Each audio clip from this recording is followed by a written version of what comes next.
De acordo com a ONU, o Brasil é o 10º país que mais desperdiça alimentos no mundo. Na verdade, estamos falando de um problema mundial. 33% de tudo que é produzido no mundo vai para o lixo. O incômodo só aumenta quando os números das últimas pesquisas revelam que já são mais de 30 milhões de brasileiros em situação de insegurança alimentar. Definitivamente, a fome não é causada por falta de alimento. Assim como o desperdício, também não se deve a apenas uma causa. É por isso que eu convidei a Luciana Vaccari, nutricionista e gerente do Sesc Mesa Brasil em Minas, a maior rede de bancos de alimentos da América Latina, para conversar sobre o tema.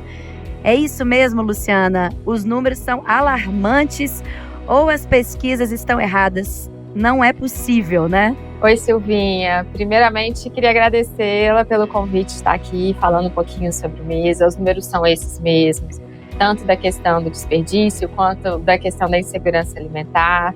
E é um prazer estar aqui. Eu sou hoje gerente do Mesa Brasil, Sesc Minas. Eu estou no programa, trabalho aqui desde 2011 e eu acompanho de perto tanto os números do desperdício quanto da questão da fome, da insegurança alimentar. Bom, vamos começar então explicando o que é o Mesa Brasil, Luciana. Qual que é o trabalho que vocês desenvolvem e o objetivo? Porque o Mesa não tem só em Minas, né? É um projeto nacional, é isso? É isso. O Sesc Mesa Brasil é um programa de segurança alimentar e nutricional do Sesc. Ele está presente em todos os estados do país. Ele começou em 1994 no Sesc de São Paulo, portanto, esse ano ele comemora a nível nacional 30 anos de atuação. Aqui em Minas Gerais, ele iniciou as atividades em 2003 em Belo Horizonte, então nós temos 20 anos de atuação também. O nosso trabalho é combater o desperdício de alimentos e diminuir a insegurança alimentar e nutricional da população.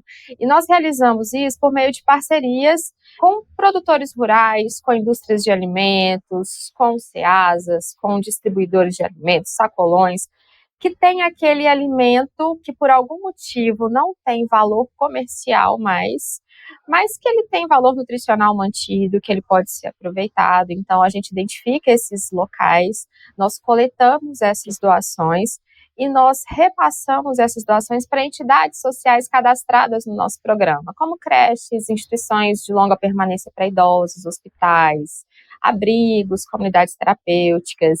E o nosso trabalho aqui em Minas Gerais, nós estamos em 5 unidades fixas, que representam 5 macro-regiões do estado, mas a nossa intenção realmente é ampliar a nossa rede. Com isso, a gente faz captações de novas doações e identifica onde está situado esse público que necessita dessas doações. Perfeito. Quando a gente pensa na fome, a gente pensa na falta de comida, mas não é isso que acontece, né? Muito se deve ao desperdício, ou seja, a razão contrária, né? E o desperdício também se deve a várias questões, né? Como o mau planejamento, o armazenamento inadequado e até uma cultura do brasileiro que eu acho que tem essa coisa da fartura, da abundância. Aqui em Minas, então, né? A gente que é conhecido por estar sempre em volta da mesa, na cozinha. Quais outros fatores você citaria e como que tudo isso pode ser trabalhado? É isso mesmo? Tem todas essas questões envolvidas? Sim, e você deu um exemplo muito interessante, né? Porque principalmente o mineiro costuma falar, não, é melhor sobrar do que faltar. Né? Então, os almoços num domingo, à mesa, tem esse sinônimo de fartura, né? Mas para a gente falar um pouquinho sobre essas causas do desperdício e da perda de alimentos, é importante a gente diferenciar esses dois momentos, porque perda de alimentos é diferente do desperdício. A perda, ela leva em consideração aquele alimento que é descartado antes da venda, ou seja, na colheita, no armazenamento lá, né, na fazenda, nos lavadores dos alimentos, no transporte até uma ceasa ou um distribuidor de alimentos. Então, quando acontece um descarte de alimentos nesse período, ele é caracterizado como perda. O desperdício é mais da fase da venda até o consumo final. Então, mais a nível ali doméstico, né, de consumo mesmo.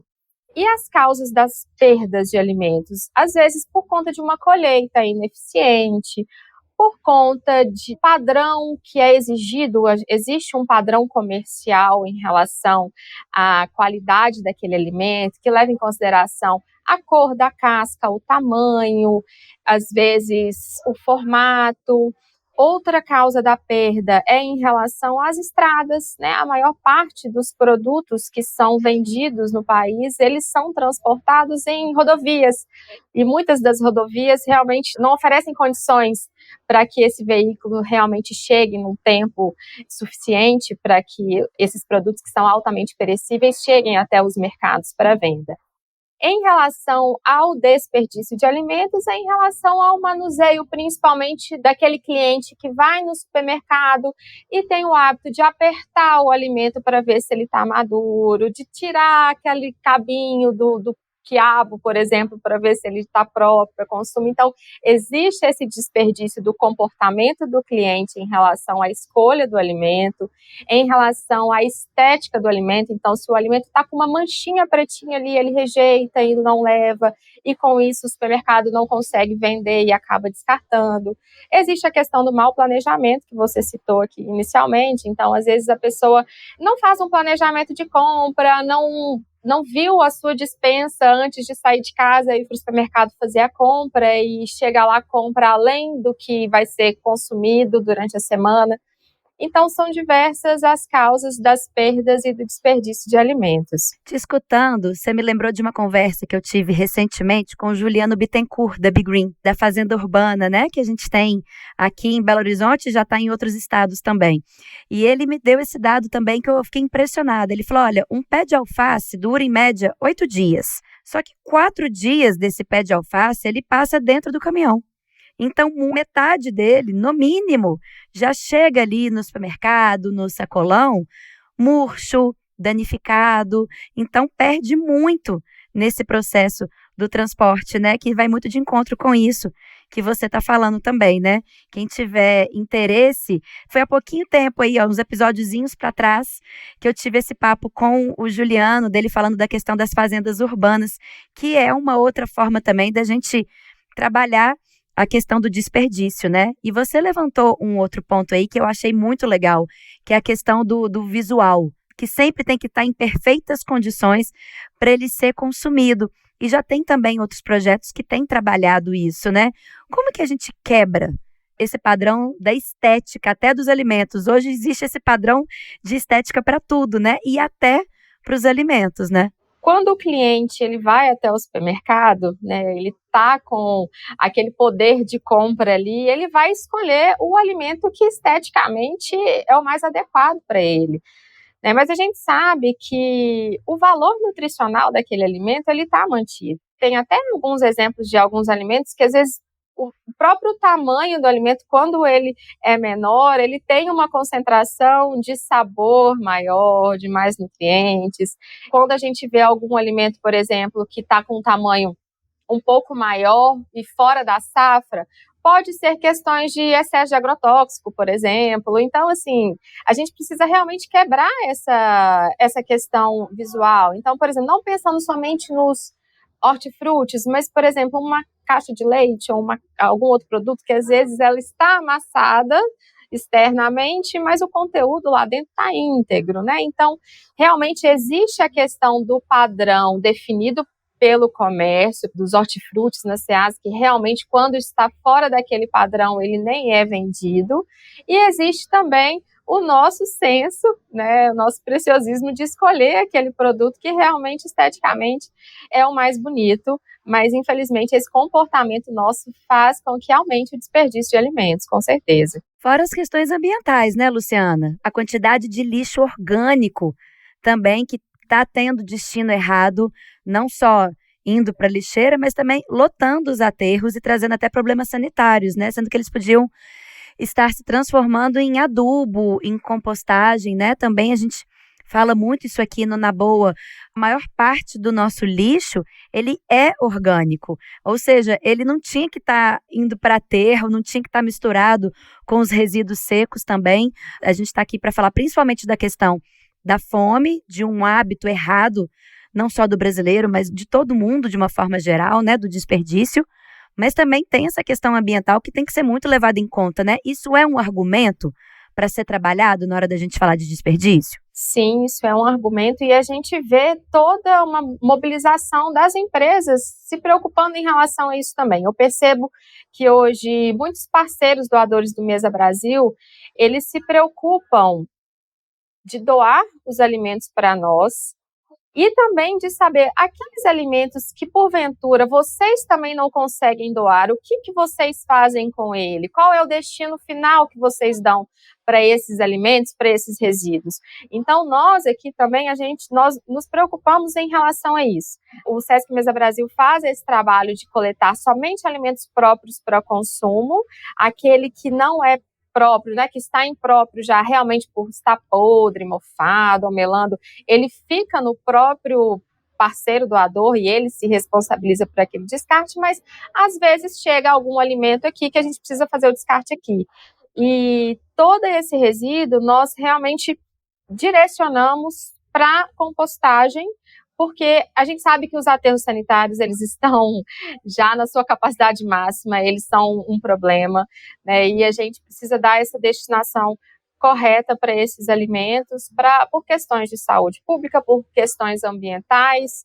Então, a gente que se preocupa com todo esse ciclo e quando a gente vai conseguir novos parceiros doadores, captar novos parceiros, a gente deixa muito claro a importância para nós de todo esse ciclo se fechar. O resíduo ir para a compostagem, os materiais recicláveis ir para as cooperativas, para os catadores. Então, a gente se preocupa com esse trabalho e todas as ações educativas que fazem parte do nosso trabalho, esse assunto ele é tratado também. Eu fico impressionada quando a gente começa a separar o lixo, né? Eu tenho esse hábito aqui há anos já de separar o meu lixo do seco do lixo orgânico. E eu vejo que a maior parte do nosso lixo é o orgânico mesmo, né? E eu estava vendo umas pesquisas falando que o brasileiro ele joga no lixo uma média de 40 quilos de comida por ano. E a gente não percebe, porque joga ali no lixinho da cozinha, aí já joga aquele lixo ali fora, depois joga no lixo lá do quintal, da área de serviço, né? E a gente não vai percebendo de que em pouquinho que a gente vai descartando, né? Como que a gente conscientiza de fato as pessoas a gerar esses novos hábitos? Porque muito do que vai para o lixo realmente poderia ser aproveitado. O Mesa tem números aí de 2023, né, do que vocês doaram de alimentos, que eu fiquei impressionada. Foram quase 9 milhões de quilos de alimento, é isso mesmo? É isso mesmo. Em 2023, em Minas Gerais, nós conseguimos arrecadar e distribuir aproximadamente 9 milhões de quilos de alimentos, sendo que a maior parte desses alimentos são de alimentos provenientes do desperdício, que iriam, né, ou da perda ou do desperdício. Eles iriam para o lixo mesmo, 9 milhões? Eles iriam para o lixo mesmo, eles iriam para o lixo e alimentos que realmente faltam na mesa de muita gente. Agora, voltando a essa questão de como conscientizar as pessoas, né, individualmente, nos seus domicílios, você deu um exemplo que, para mim, é o mais importante. Quando a gente visualiza aquilo que a gente está descartando, é quando a gente tem a noção do impacto que a gente individualmente está causando. É muito fácil a gente ter uma lixeira de lixo fechada, tampada, e a gente vai jogando aquilo ali, não vai vendo, só vê na hora que o saco de lixo já está cheio, a gente precisa tirar. E a partir do momento que a gente, dentro da nossa casa, separa o que é papel, o que é plástico, o que é metal e o que é resíduo, a gente começa a ter uma noção visual do impacto que a gente está causando. A mudança de hábito, ela é necessária, ela é urgente. Quando a gente fala, vamos jogar o lixo fora, mas não existe o fora, né? O fora está aqui dentro junto com a gente. Então, é uma questão de educação e por isso que, né, novamente eu falo que o Sesc Mesa Brasil faz esse trabalho educativo também. A gente coleta as doações, a gente distribui as doações, mas a gente também educa todo o público envolvido, todos os atores que participam desse processo. E a questão da conscientização, mesmo que o desperdício impacta todo mundo, causa problemas sociais, causa problemas ambientais, E às vezes a gente fica pensando que é um problema do governo, que é um problema de outras instituições e que a gente sozinho não consegue fazer muita coisa, mas o primeiro passo é a gente que tem que dar, né, dentro de casa. Então, eu acredito que seja dessa forma. E voltando em relação aos números do MESA, 9 milhões de quilos de alimentos, então a gente pensa milhões de pessoas sendo alimentadas com esses alimentos que iriam para o lixo, o meio ambiente aí sendo poupado de resíduos indo indevidamente, sendo descartados muitas vezes em locais inadequados, porque eu não sei se vocês se recordam, a gente sempre tem notícias de, às vezes, o preço de algum produto na Ceasa está muito barato, porque o produto está na safra, e aquele motorista, ele não quer retornar para a cidade com o caminhão cheio, porque não vendeu, então joga aquele alimento na beirada da estrada, às vezes na própria fazenda, né, aquele alimento que não é colhido ou que não é levado para a Ceasa, ele fica ali. Então, realmente é um problema que precisa ser identificado e precisa ser tratado com programas como o Mesa Brasil, com políticas públicas, enfim. E a gente falando, né, sobre isso e dando essas dicas. Você estava falando dessa questão da gente começar dentro de casa. Me incomoda muito, eu tenho 2 crianças, né, dentro de casa, e me incomoda muito, sempre no almoço, os meus meninos deixam um pouquinho no prato. Eu quero dar autonomia para eles se servirem sozinhos, então eu falo muito com eles. Coloca pouco, se quiser repete. Pode repetir 20 vezes, mas coloca pouco e vai vendo o quanto você ainda quer comer, enfim, para não colocar demais e sobrar. Mas eu estou nesse trabalho árduo com eles, e eu sempre ficava muito incomodada daquele restinho que sobrava no prato deles. Eu sempre falava, com tanta gente passando fome, vocês deixando o prato ali, a comida no prato, e eu via que isso não surtia efeito. Sabe o que eu fiz? Eu peguei um potinho, um Tupperware mesmo, sempre quando sobrava, eu colocava nesse pote. E eu ia falando com eles, vou guardar isso que sobrou, vou guardar isso que sobrou. E no final da semana, eu mostrei para eles o pote como é que estava. Falei, olha como é que o pote está cheio. De pouquinho em pouquinho, como é que vocês encheram esse pote aqui de comida. Aí os 2 assustaram. Aí eles falaram, nossa, realmente a gente joga muita comida fora. E é desde cedo, né? Eu vejo, por exemplo, que isso se fala pouco nas escolas, que não tem esse cuidado dentro de casa. Então, com as crianças, essa questão do raspar o prato, né? Sempre a gente fala, tem que raspar o prato, raspar o prato. A gente sempre leva muito mais para a questão nutricional, para você ficar forte, mas a gente não usa o argumento do desperdício na hora de lidar com isso com as crianças, né? Isso, essa estratégia foi maravilhosa, vou copiar lá em casa. Mas é isso, assim, voltando à questão do visual, quando a gente realmente vê aquilo que a gente está fazendo, é que a gente começa a se conscientizar, né? Que às vezes a gente fecha os olhos, e principalmente falando de crianças, né? As crianças, se não tem um adulto, uma pessoa de referência mostrando aquilo ali, ela realmente não vai aprender. E a gente sabe que os hábitos, tanto alimentares quanto comportamentais, mas principalmente alimentares, eles são formados até os 7 anos de idade ali. Então, é um período crucial para a gente ensinar todas as questões que envolvem a alimentação. Eu acho que essa estratégia de dar essa autonomia e deixar claro para eles de que você pode repetir tantas vezes que você quiser, mas não coloque uma quantidade que você não vai conseguir consumir por conta desse desperdício que possa surgir. A questão do raspar prato, né, é isso nesse sentido, come tudo, a gente sempre leva por essa questão nutricional, tem que comer tudo, raspa o prato. Na verdade, a gente, em relação às questões nutricionais, a gente até tem que tomar um pouco de cuidado em relação a isso, para não gerar uma relação ruim com a alimentação da criança, mas sempre reforçando pela questão do desperdício, né, só coloca o que você vai comer, né, tem pessoas que gostariam de comer o que vocês estão comendo e hoje não tem. Então, é realmente um trabalho ali diário, no dia a dia, mostrando a importância, tanto nutricional quanto da questão do combate ao desperdício. Falando em criança, eu sempre lembro de você, quando a gente conversou uma vez sobre essa questão da insegurança alimentar, que muitas vezes a gente que lida muito com projetos sociais, com pessoas em situação de vulnerabilidade, muitas vezes a gente olha algumas pessoas e elas não aparentam estar com fome ou estar passando fome, né? E aí você levantou uma questão que eu guardei isso. Muitas vezes não é a fome propriamente dita, mas é uma alimentação tão fraca de nutrientes, né? E que muitas vezes é o arroz, é a farinha, é o biscoito, o macarrão, enfim, são alimentos mais baratos, mas com praticamente nada de valores nutricionais e que ali sim tem uma fome oculta, né? Explica um pouquinho, porque eu aprendi muito com você sobre insegurança alimentar, que tem níveis, né, de insegurança alimentar, o que é a insegurança alimentar e esses níveis também. E essa falsa impressão que a gente tem. Muitas vezes a gente vai entregar uma cesta básica, vai entregar um alimento para algumas famílias, a mãe está mais gordinha, o menino está ali, ó, parrudinho, e eles mesmo assim estão com fome, né? Isso. Hoje existe o conceito, né, de insegurança alimentar e nutricional, e que, infelizmente, mais da metade da nossa população no país está em algum nível de insegurança alimentar. Os níveis hoje são leve, moderado e grave. Níveis leves de insegurança alimentar e nutricional dizem respeito a que aquela família tem ali o que comer naquela semana, né, naqueles próximos 15 dias, mas ela sempre vive com aquele receio de não ter o que comer até o final do mês.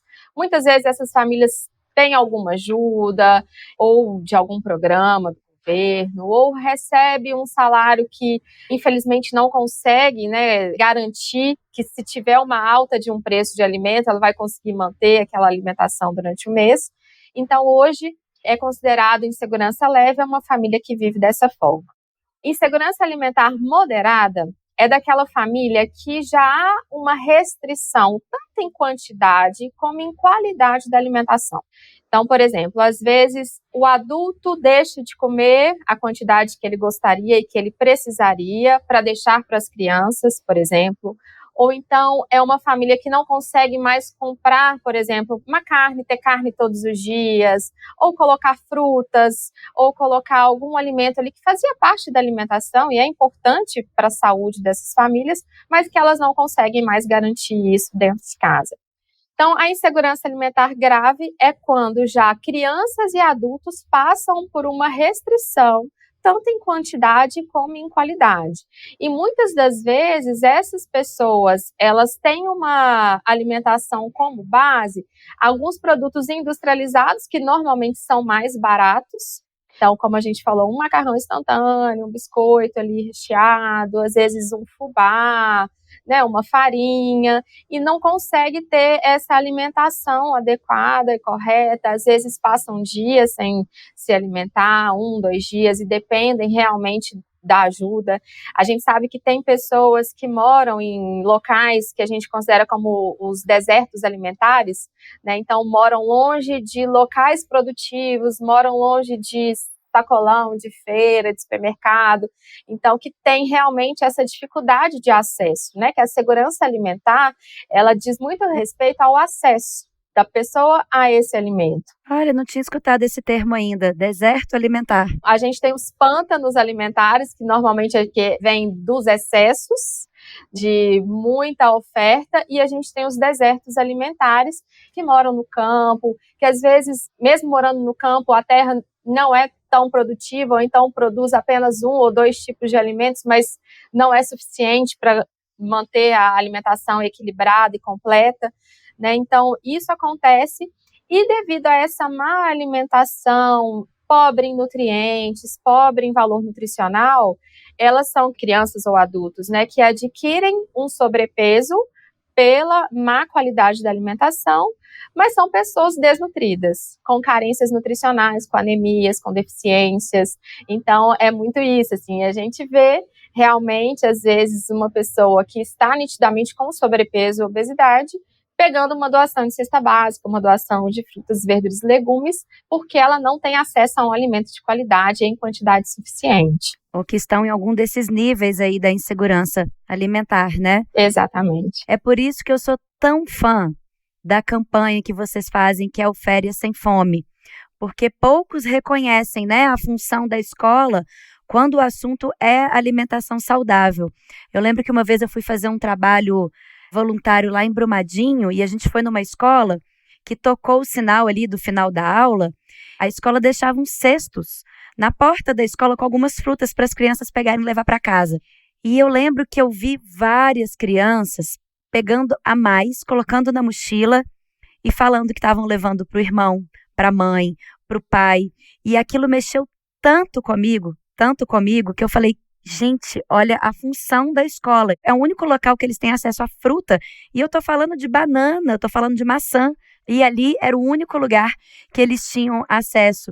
E aí eu aprendi muito com vocês, com essa campanha que vocês fazem também. Fala um pouquinho sobre ela, Luciana. O Férias Sem Fome, ele surgiu aqui no Sesc Mesa Brasil de Belo Horizonte, depois de uma percepção que nós tivemos, né, equipe de nutrição, junto com estagiários, nós visitamos creches, visitamos essas instituições de educação infantil para fazer a avaliação nutricional das crianças. A gente pesava, media, fazia todo esse acompanhamento dentro de um projeto de estágio que nós tínhamos aqui, e nós identificamos que, por exemplo, na segunda-feira, ou principalmente depois de um feriado prolongado, a gente notava uma diferença de peso nas crianças.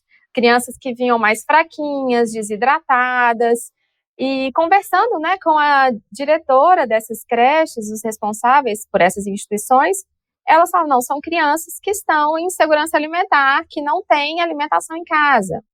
Então veio a ideia do projeto, que hoje virou campanha a nível estadual, de que, poxa, se um final de semana é responsável por causar um prejuízo tão grande na saúde dessas crianças, imagina 30 dias de férias, né? 50 dias de férias. Um momento em que deveria ser um momento de lazer, de descanso, de sossego para as famílias, e acaba virando uma preocupação, porque hoje a escola, né, as creches, elas estão dentro do Programa Nacional de Alimentação Escolar.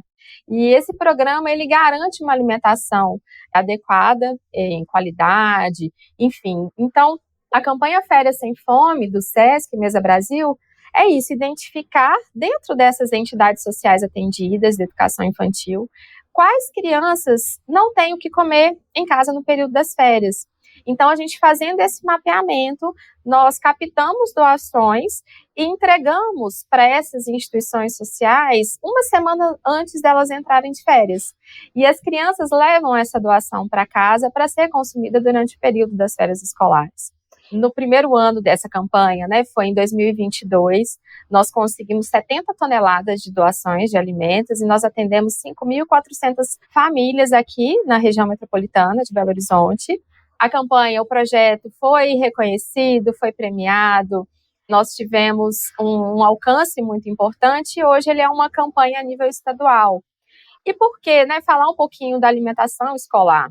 Desde 2009, com a lei do Programa Nacional de Alimentação Escolar, é exigido o nutricionista como responsável técnico pelo cardápio, pela elaboração, pelas compras.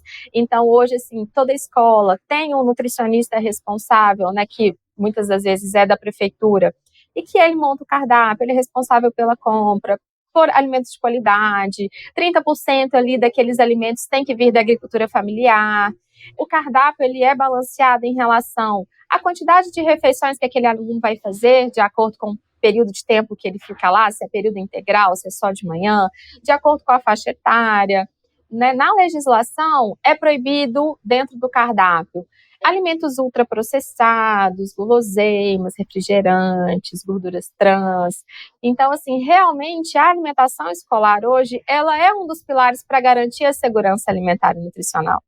Então, no período de férias, essas crianças, elas ficam, né, com esse déficit, e a gente precisa olhar por elas, e a gente vê que recentemente outras iniciativas de algumas prefeituras, né, começaram a fazer doação também de cestas básicas para essas crianças no período de férias. Então a gente fica muito feliz de ter startado esse movimento e que hoje a gente vê que muitas outras prefeituras e outras iniciativas também fazem adesão a essa campanha.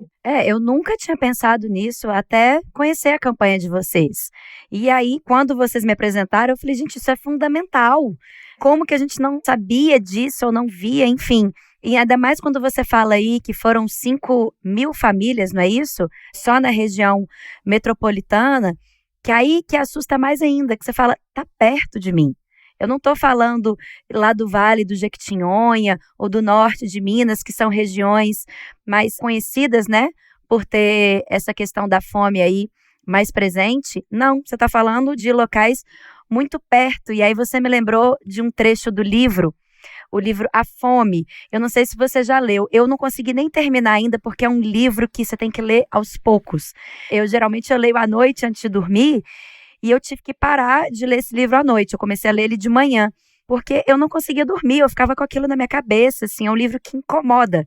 Ele incomoda tanto quanto a fome. Eu deixo aqui a dica, ele é sensacional. O livro é A Fome, do Martin Caparrós, e tem um trecho que ele fala que a fome, antes ela era um grito. Hoje ela é silenciosa, uma condição daqueles que não têm a possibilidade de falar. Aqueles que não comem, geralmente ficam calados ou falam onde ninguém os ouve. Onde que está a fome, Luciana? É isso que eu te pergunto, né? Que eu falo, caramba, tá aqui do lado e eu não tô vendo. Faz sentido esse trecho do livro? É isso mesmo? A fome hoje ela está mais velada, ela está mais silenciosa? Faz sentido, com certeza. Saíram alguns inquéritos recentes, 2021, 2022, do inquérito do nível, né, de segurança e insegurança alimentar e nutricional aqui no Brasil. E nesse inquérito foi identificado que a fome está presente, por exemplo, nas periferias das grandes cidades, no campo. 60%, né, das famílias que moram no campo estão em insegurança alimentar e nutricional, e a gente imagina que seria diferente, né? A gente pensa no campo, a gente pensa toda a diversidade de alimentos sendo produzidos ali. Até o contrário, né? Que eles têm uma alimentação saudável, né? Isso, e na verdade não, a realidade é que não. Pensando no Brasil, a fome está mais na região norte e nordeste, enquanto a média nacional é de 58% de lares em insegurança alimentar e nutricional, no norte e no nordeste é 70%. 65% das famílias em insegurança alimentar e nutricional são das famílias que têm pessoas negras, então, assim, é a questão de cor. Tem a questão do gênero, então, assim, famílias chefiadas por mulheres também têm mais insegurança alimentar e nutricional, porque muitas vezes elas não conseguem ir trabalhar por conta do cuidado com os filhos. A fome é dobrada nos lares com crianças. Então, assim, a gente vê que realmente esses grupos, não vou falar minoritários, porque não são, né, mas que majoritariamente talvez excluídos, enfim, a gente enxerga essa fome numa maior proporção. E falando dessa questão do silêncio, né, assim, eu vejo aqui, por exemplo, trabalhadores que trabalham, que ganham um salário mínimo, que ganham uma cesta básica, elas também em segurança alimentar e nutricional.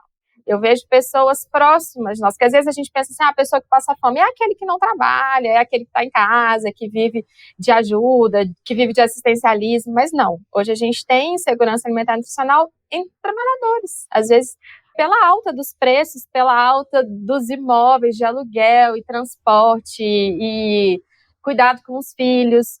Às vezes, um salário mínimo não é suficiente para poder manter uma alimentação, não vou nem falar de qualidade, mas uma alimentação mínima ali para poder suprir todas as necessidades dessas pessoas. Então, é isso. Só que as pessoas se incomodam. E nesse inquérito também mostrou que a pessoa que está em insegurança alimentar, ela tem vergonha disso. Então, ela não fala, né? E principalmente com essa mudança que teve, assim, desse aumento abrupto, né, das famílias, né, em insegurança alimentar e nutricional, a gente tem muitos relatos daquelas pessoas que antes faziam doação de alimentos e hoje precisam de alimentos, precisam de doações. Só que elas sentem vergonha de pedir, de falar, então elas realmente são silenciadas, às vezes por elas mesmas, pela própria questão de autoestima. Não é uma situação fácil, né? Você antes doar e hoje você saber que você precisa, né? Eu lembro que você me relatou isso durante a pandemia, né? Que foi muito frequente vocês escutarem esse tipo de depoimento. E aí você falando também da questão dos números e das regiões, eu fico imaginando como que é desafiador o trabalho do Mesa, especificamente em Minas, que tem dimensões aí de países e tem realidades muito distintas, né? Falam que Minas é um retrato perfeito do Brasil, né? Com as suas diversas nuances e realidades. Tem regiões mais ricas, tem regiões que lembram mais o sul do país, tem regiões que lembram mais o norte, tem a nossa região central, que é essa mistureba toda também. Tem regiões que realmente merecem mais atenção. E como que é o trabalho de vocês, né? Porque é um trabalho muito extenso. Eu que estou na Cruz Vermelha de Minas Gerais, eu já vejo a nossa dificuldade de chegar até certas regiões. A gente tem chuva de um lado, a gente tem seca do outro. Como é que vocês fazem esse trabalho pelo estado? Minas realmente tem dimensões de países.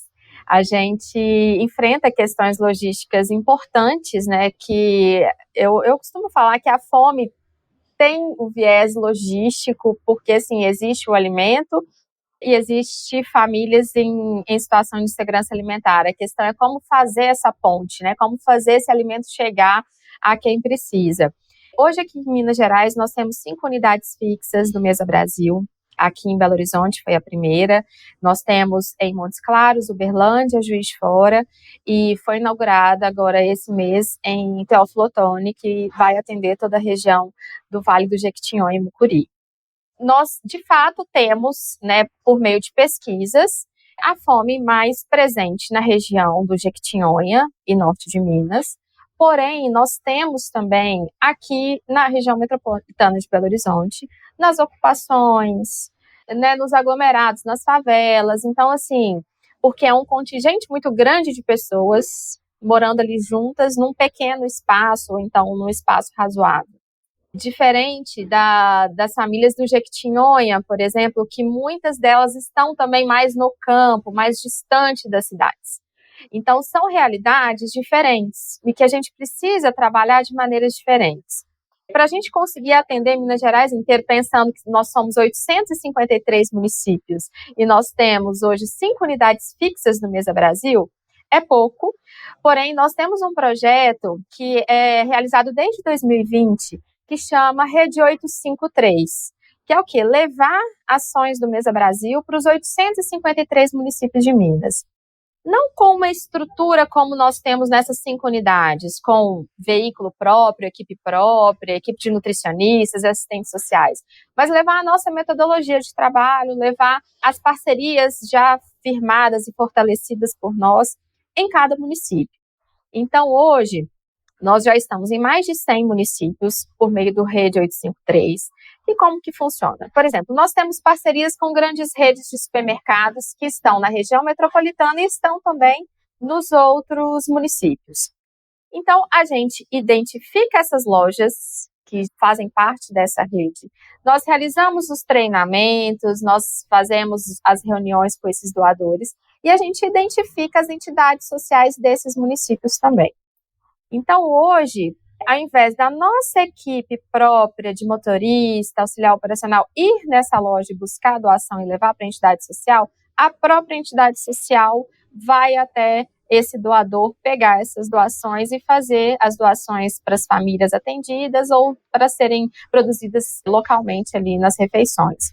Então, é um trabalho que é monitorado por nós, né? Nós temos hoje, né, desses municípios, a gente tem equipe própria, que coordena, que monitora, que verifica se as coletas estão sendo realizadas, se precisa de um novo treinamento no doador, se as famílias realmente estão sendo atendidas, se os recibos comprovando as doações chegam até a gente, para a gente conseguir fazer a medição desses números. Então, hoje, a maneira que a gente conseguiu de avançar, aumentar a nossa capilaridade, foi por meio desse projeto. Então, com essas parcerias que nós temos, com a confiança desses doadores, de deixar a equipe do Mesa Brasil entrar com esse acompanhamento. Então, eles doam para nós, né, mas por meio das próprias entidades sociais que vão fazer o recolhimento dessas doações. Então, com isso, a gente tem conseguido aí aumentar todo o atendimento em Minas Gerais. Ou seja, uma grandíssima rede de apoio e parceiros, né? Que ia ser até a minha próxima pergunta para você. O envolvimento das empresas é fundamental e cada vez mais elas têm procurado isso, seja por uma obrigatoriedade, vamos dizer assim, do mercado, mas elas também têm percebido cada vez mais essa função social que elas podem e devem exercer, né? Qual tipo de empresa é interessante para vocês ser parceira? Todo tipo de empresa é muito bem-vinda. Como que elas podem se envolver, contribuir? tem a questão do produto solidário aí, né? Conta um pouquinho como é que isso funciona. Isso, a gente fala muito assim das doações de alimentos, né, e são muito importantes para nós. Então, por exemplo, indústrias de alimentos muitas vezes doam para nós por um erro ali no processo de fabricação, às vezes colocou um espessante a mais, às vezes, por exemplo, temos parceria com uma importante indústria de pão de queijo aqui em Minas, então, às vezes no processo de assar ficou um pouquinho com uma coloração diferente do previsto, então, para eles não fazerem esse descarte, eles doam para nós. Nós temos parcerias com os produtores rurais, que por questões também, né, desse padrão, às vezes um alimento que ficou grande demais, ou pequeno demais, ou bifurcado, ou a casca ficou com uma coloração diferente, doam para nós. O supermercado já ali no nível, né, de consumo, de venda ali direto para o consumidor final, também eles podem doar, padarias. Então, falando dos alimentos, nós aceitamos esses alimentos in natura, desde que estejam dentro do prazo de validade, que não estejam mofados, né, que estejam realmente próprios para consumo. Mas não falando somente dos alimentos, nós temos outros doadores de outros itens. Nós atendemos, por exemplo, instituições de idosos, abrigos para crianças, que precisam de doações de produto de higiene e limpeza, de roupa de cama, de alguns outros itens, de material escolar, por exemplo. Então, a gente recebe esse tipo de doação também. Nós recebemos doações de serviços, então temos voluntários aqui que nos atendem quando a gente precisa. Nós temos parcerias de transporte, porque, como eu falei, a logística é muito difícil às vezes. Às vezes a gente tem um alimento aqui, mas não tem, às vezes, um veículo para poder levar no tempo necessário para levar. Então, nós já fizemos parcerias com transportadoras, com empresas de ônibus, com companhias aéreas. Nós tivemos, principalmente na pandemia, uma doação para poder buscar lá em São Paulo e a gente não conseguia buscar no dia seguinte. Entramos em contato com uma companhia aérea que trouxe para nós gratuitamente até Confins, então a gente conseguiu buscar. E também nós temos um projeto aqui dentro que chama Produto Solidário, que é o quê? Às vezes a pessoa não tem ali o produto para doar, mas ela pode fazer uma campanha ali interna, por exemplo, selecionando alguns produtos, algumas marcas em um determinado período e às vezes um percentual de lucro daquele produto ali ser destinado em doação de cesta básica para o Mesa Brasil. Então, a gente tem esses diversos tipos de parceria. Nós ganhamos uma vez uma empilhadeira de uma empresa que fez essa doação para nós, viu aqui o nosso movimento, a equipe descarregando doação no braço, né? E a gente estava no movimento de comprar a empilhadeira e ele ficou tão sensibilizado que doou essa empilhadeira para nós. Então, assim, são diversas as possibilidades de parceria e doação para o Mesa. Perfeito, você deu vários exemplos aí, inclusive do trabalho voluntário também, né? Ou seja, muita gente quer fazer trabalho voluntário, não sabe como, então até espaço para trabalho voluntário tem também, né, no Mesa. Isso, a gente tem principalmente para a questão da seleção dos alimentos no doador, às vezes uma montagem de um kit de alimento, uma cesta básica interna. Nós trabalhamos em eventos aos finais de semana, aquele evento que tem um ingresso meia social, que a pessoa paga mais barato e leva 1 quilo de alimento. Então, por exemplo, um evento no Mineirão, que são muitas portarias, que exigem muitas pessoas ali num festival que começa às 11 da manhã, vai até 11 da noite.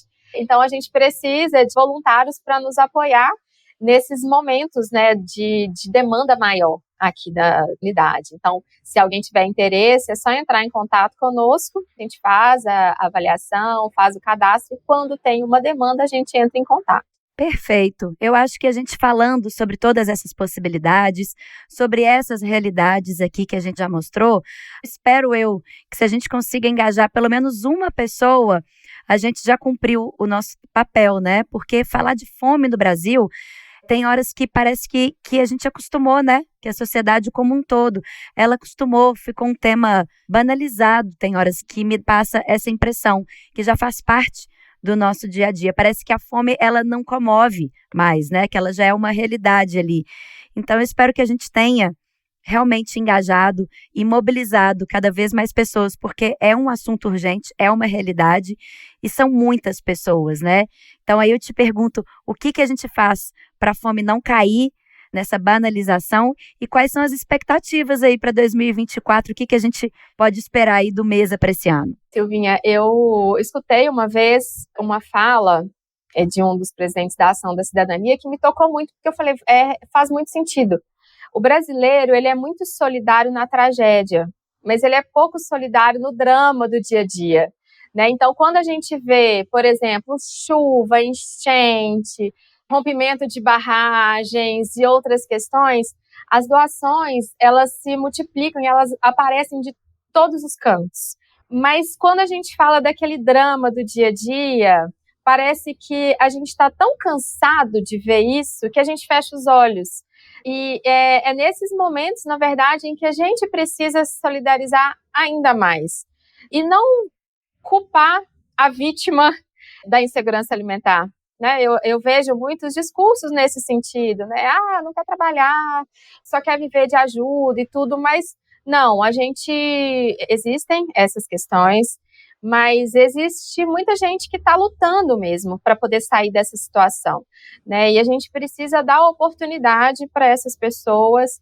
E é isso, se às vezes a gente individualmente não consegue ajudar, mas pensar, né? Participar mesmo ativamente das lutas, participar ativamente na construção de políticas públicas, de entender, principalmente esse ano é um ano eleitoral, se a gente se comove com essa questão da insegurança alimentar, é ver quem que é o candidato que tem essa pauta muito bem estabelecida para poder realmente conseguir mudar, né? A política é feita por nós também, e eu acredito que são políticas públicas que fazem essa situação realmente mudar de plano.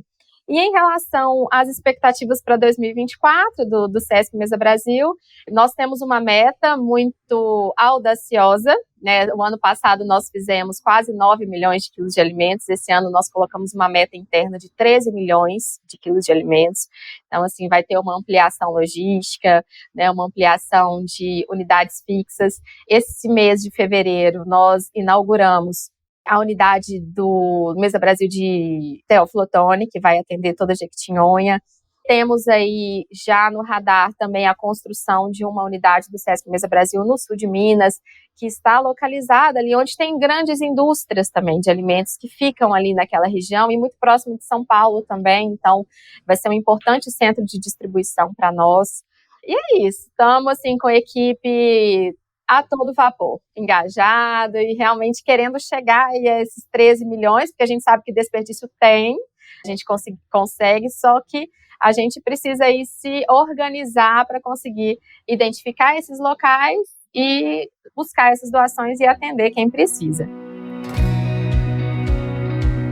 Com certeza. E divulgar, né? E a gente falar. Então, acho que também uma função que todo mundo pode ter é falar sobre o Mesa, divulgar e mostrar o trabalho que vocês fazem e incentivar que haja doação, que os voluntários compareçam, que presenciem também, que eu acho que quando a gente vê essa realidade de perto, que a gente entende, né?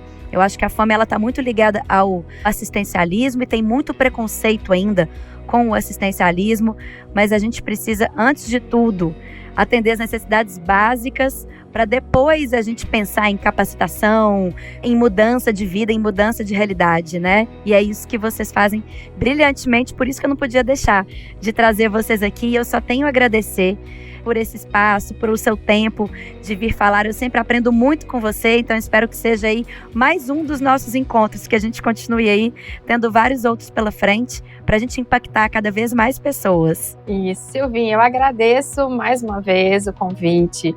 Também aprendo muito com você. Eu acredito que esse espaço que você tem nos podcasts, na rádio, nas redes sociais, é importante demais para nós. Essa divulgação do SESC Mesa Brasil é o que a gente precisa mesmo para abrir mais doações, para abrir esse olhar dessa rede de solidariedade, que todos nós somos parte, a gente precisa participar, né? Então, agradeço muito esse espaço de escuta e de oportunidade de divulgar o SESC Mesa Brasil. O Na Boa é isso, né, Luciana? Eu sempre converso e trago aqui pessoas, histórias e ideias inspiradoras. Gostou desse episódio? Siga o nosso perfil e lembre-se de classificar o nosso podcast com 5 estrelas e, claro, compartilhar com os amigos também. Até o próximo episódio.